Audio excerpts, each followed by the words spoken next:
ഇന്നലെ മുതൽ കേരളത്തിന്റെ വിവിധ ജില്ലകളിൽ, പ്രത്യേകിച്ച് കോട്ടയം, ഇടുക്കി, പത്തനംതിട്ട ജില്ലകളിൽ വളരെ ശക്തമായ മഴയും അതോടൊപ്പം തന്നെ മറ്റ് ജില്ലകളിലും ഒറ്റപ്പെട്ട കനത്തതുമായ മഴയാണ് റിപ്പോർട്ട് ചെയ്തത്. ഇടുക്കിയിൽ 3 ഇടങ്ങളിൽ, ഒരിടത്ത് ഉരുൾപൊട്ടലും 2 ഇടത്ത് മണ്ണിടിച്ചിലും, അതുപോലെ തന്നെ കോട്ടയത്തും വീടിന് മുകളിലേക്ക് മണ്ണിടിഞ്ഞ് വീഴുന്ന ഉൾപ്പെടെയുള്ള ചെറിയ രീതിയിലും വലിയ രീതിയിലുള്ള മണ്ണിടിച്ചിലുകളും റിപ്പോർട്ട് ചെയ്യപ്പെട്ടിട്ടുണ്ട്. പത്തനംതിട്ട ജില്ലയിൽ വലിയ രീതിയിൽ നദികളിൽ വെള്ളം നിറയുന്ന സാഹചര്യം റിപ്പോർട്ട് ചെയ്തിട്ടുണ്ട്. നമുക്ക് കോട്ടയത്തും ഇടുക്കിയിലുമായി 4 പേരെയായിരുന്നു ഈ മണ്ണിടിച്ചിലിൽ കാണാതായിരുന്നത്. അത് 3 പേരുടെ മൃതദേഹം ലഭിച്ചിട്ടുണ്ട്, ഒരാളെ കൂടി കണ്ടെത്താനുണ്ട്.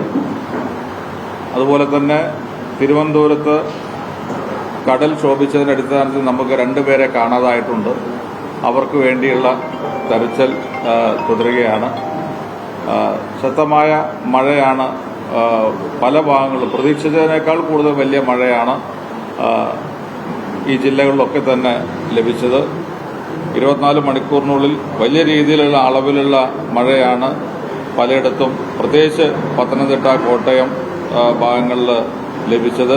റാന്നി, നേര്യമംഗലം 200 mm ആണ് മഴ റിപ്പോർട്ട് ചെയ്തത്. 200 mm മുകളിൽ 357 വരെ അത്തിക്കയം, വടശ്ശേരിക്കര, അതുപോലെ തന്നെ തെക്കേക്കര ടൗൺ തുടങ്ങിയ സ്ഥലങ്ങളിലൊക്കെ വലിയ രീതിയിലുള്ള മഴയാണ് റിപ്പോർട്ട് ചെയ്തിട്ടുള്ളത്. വീടുകൾ ചില സ്ഥലങ്ങളിലൊക്കെ തകർന്നതായിട്ട് റിപ്പോർട്ടുണ്ട്. പല സ്ഥലങ്ങളിലും ഗതാഗതം തടസ്സപ്പെട്ടിട്ടുണ്ട്.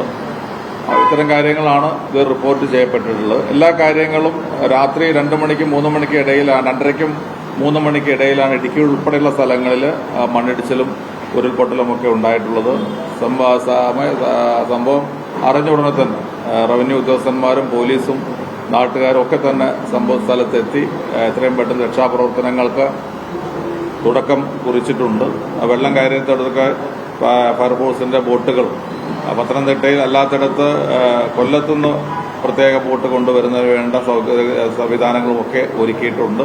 നിയന്ത്രണ വിധേയമാണ്.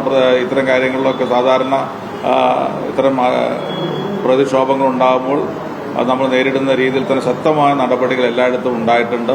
എല്ലായിടത്തും സുരക്ഷാ സംവിധാനം നല്ല രീതിയിൽ നടക്കുന്നു. ജില്ലയിൽ പ്രത്യേകിച്ച് കോട്ടയം, ഇടുക്കി, ആലപ്പുഴ, പത്തനംതിട്ട ജില്ലകളിൽ ഇതിനകം ക്യാമ്പുകൾ ആരംഭിച്ചു കഴിഞ്ഞു. ഇനിയും ആവശ്യമായ സ്ഥലങ്ങളിൽ മഴ തുടരുന്ന സാഹചര്യത്തിൽ കാലാവസ്ഥാ പ്രവചനം എന്ന് പറയുന്നത് ഇനി മുതൽ ഇന്ന് താരതമ്യേന തെക്കൻ ജില്ലകളിൽ മഴ കുറയാനാണ് സാധ്യത. 12 മണിയോടുകൂടി മഴയുടെ ശക്തി കുറയുമെന്നാണ് നമുക്ക് ലഭിച്ചിട്ടുള്ള റിപ്പോർട്ട്. അങ്ങനെ വന്നാൽ പോലും മുന്നൊരുക്കം എന്നുള്ള നിലയ്ക്ക് അപകട സാധ്യതയുള്ള മേഖലകളിൽ നിന്ന് ആളുകളെ മാറ്റി താമസിപ്പിക്കുവാനും ക്യാമ്പുകളിലേക്ക് മാറ്റുവാനുമുള്ള നിർദ്ദേശം നൽകിയിട്ടുണ്ട്.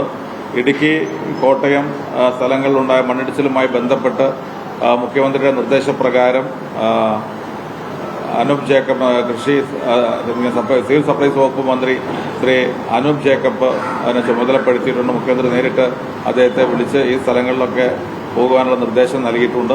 മുഖ്യമന്ത്രി തന്നെ എല്ലാ കാര്യങ്ങളും, നമുക്ക് ആവശ്യമായ എല്ലാ സൗകര്യങ്ങളും ഫോഴ്സിന് ഉൾപ്പെടെ കോട്ടയം ജില്ലയിൽ NDRFന്റെ ഫോഴ്സ് വേണം എന്ന് ആവശ്യപ്പെട്ടിരുന്നു. അത് മുഖ്യമന്ത്രി നേരിട്ട് ഫോഴ്സ് അയച്ചു കൊടുക്കാനുള്ള നിർദ്ദേശം നൽകിയിട്ടുണ്ട്. പൊതുവെ എല്ലായിടത്തും വളരെ മഴയുടെ തോത് കുറയുന്നതാണെങ്കിൽ പോലും ശക്തമായ രീതിയിൽ തന്നെ മുന്നൊരുക്കങ്ങളും അപകടങ്ങൾ കുറയ്ക്കാനുള്ള നിർദ്ദേശവും തെക്കൻ ജില്ലകളിൽ നൽകിയിട്ടുണ്ട്.